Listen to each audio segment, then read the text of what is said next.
made it. From 400 years ago. Yeah. Look at this, like you can see the gold.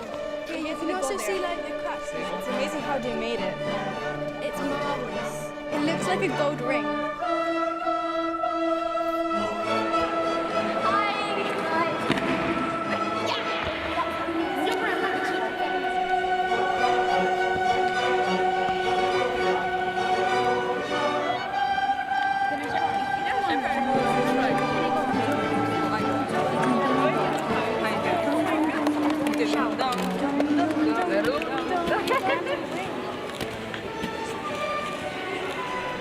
It's imaginary building. It's mind-blowing. I'm not, It's like a message of power.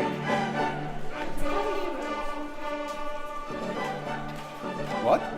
some dust from the 4th century. Would you like to buy it? It's 1,000 euros.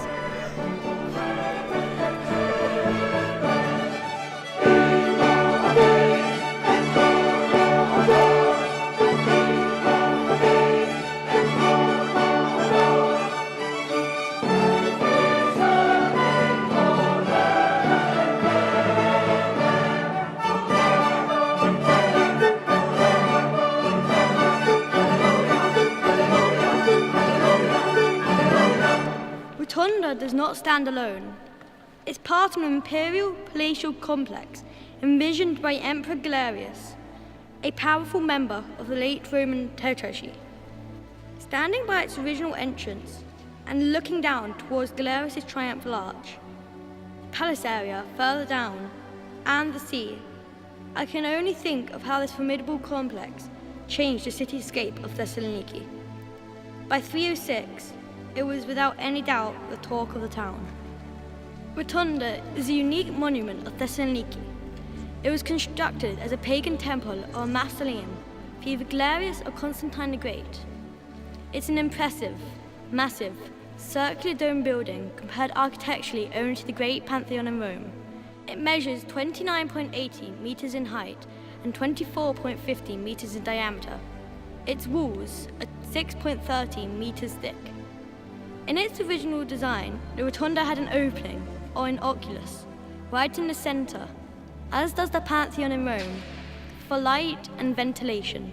Can you please describe how important was Galerius' palatial complex for the city of Thessaloniki during the late Roman period? Ναι, το ανακτορικό συγκρότημα της εποχής του Γαλερίου, που ιδρύεται εκείνη την εποχή πρώτη φορά στο ανατολικό τμήμα της Θεσσαλονίκης, είναι ιδιαίτερα σημαντικό για την οργάνωση της πόλης κατά την ύστερη ρωμαϊκή περίοδο, αλλά και για την περίοδο που ακολούθησε, καθώς ήταν η κατοικία του τετράρχη Γαλέριου αρχικά, στη συνέχεια του αυτοκράτορα Κωνσταντίνου και των διαδόχων του και λειτουργεί μέχρι και τον 8ο μετά Χριστόν αιώνα, αποτελώντας τη βασική κατοικία και το διοικητικό κέντρο της πόλης μέχρι εκείνη την περίοδο. Οπότε είναι ένα πολύ ζωντανό διοικητικό και ανακτορικό κέντρο για 4 περίπου αιώνες. How does the rotunda make you feel? It makes me feel in awe. Every time I enter this building, I leave behind the buzz of the entire city. This is a very quiet place of contemplation. This is a place where light streams through the space and where you can sense everywhere the glimmer of these gold mosaics. Not long after it was built, by the late 4th or late 5th century, the rotunda was turned into a Christian church dedicated to the archangels. Imagine walls covered with multicolored marble revetments. Imagine mosaics covering vaults and the entire dome reflecting shimmering, flickering light. Entering the church felt like entering paradise. Σύμφωνα με την κρατούσα άποψη, τα ψηφιδωτά ανήκουν στη φάση του μνημείου κατά την οποία μετατράπηκε σε χριστιανικό ναό και αποτελούν μια πρώτη παράσταση θεοφάνειας με τον Χριστό στον κεντρικό κύκλο, σε δόξα. The building was used as a church for over 1,200 years until the city fell to the Ottomans. In 1590, it was converted into a mosque called the Mosque of Suleiman Horaji Efendi, and a minaret was added to the structure. It was used as a mosque until 1912, when the Greeks liberated the city during the Balkan Wars. The Ottoman minaret still stands today. Can you tell us a story about Rotunda's minaret? Yes, I do have an interesting story. And this story is happening in the late 17th century. We have a French guy, a French chaplain, and he's shown around this place by an imam. And the imam is very eager also to show him the vista, the view over Thessaloniki from the minaret. So they're about to ascend, and they look very pleased with themselves. And then they are stopped by an overzealous Turk who is very, very adamant that these foreigners should not go up, just in case they start looking at all these beautiful ladies in the neighborhood. Is Rotunda an important city landmark? Could you give us one reason?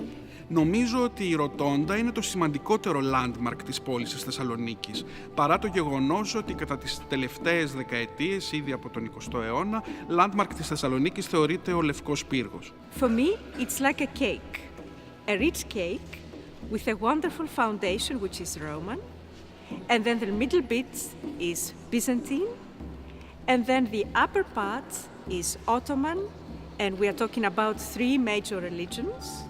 And of course, the very topping is the 20th century and its now transformation in the 21st century, once again as a landmark.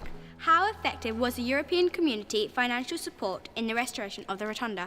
Ήταν πάρα πολύ σημαντική η συνεισφορά των ευρωπαϊκών προγραμμάτων στην αποκατάσταση και τη συντήρηση κυρίως των ψηφιδωτών της Ροτόντας, καθώς ένα πολύ μακροχρόνιο πρόγραμμα για τη συντήρησή τους χρηματοδοτήθηκε σε ποσοστό 80% από ευρωπαϊκά προγράμματα, από ευρωπαϊκά κονδύλια. Once a project is a European project, many more people are aware of heritage of Thessaloniki. And collaboration. Don't forget that here we have groups from other countries which have brought expertise in the restoration and even in the lighting now of the mosaics. All in all, this European project is about Europe's shared cultural heritage, and Rotunda is one of the finest examples. Is Rotunda standing at the top of an architectural axis that marked Thessaloniki's urban landscape for centuries? Still, a fascinating place to visit? Yes, it is. It is if we make the time and if we are inclined to discover the city in the middle of all this urban jungle. As soon as the Rotunda opened a few months ago, we have a constant stream of visitors. But I think many more can come. Would you visit the Rotunda again and why? Ναι, θα επισκεφτόμουν ξανά τη Ροτόντα, επειδή θεωρώ ότι είναι ένα πολύ σημαντικό μνημείο για την πόλη μας και ειδικά τώρα που την έχουν επισκευάσει και είναι ακόμη πιο προσβάσιμη στο κοινό. How does the Rotunda make you feel? Hard to kind of give a feeling, I guess, but it's quite impressive given some of the other things we've seen. The history of this being such a conversion from a funeral place to a church to a mosque is quite impressive in itself, isn't it? And the stuff that's left behind is fantastic. It's very spacious and large because I've been into some tiny churches and this one has a lot of, it's quite grand in comparison. Μου άρεσε πάρα πολύ επειδή είναι η πρώτη φορά που την είδα έτσι χωρίς τις καλοσχέσεις που ήταν εδώ για πάρα πολλά χρόνια και φαίνεται τελείως διαφορετικός ο χώρος. Ενθουσιάστηκα, είναι η αλήθεια.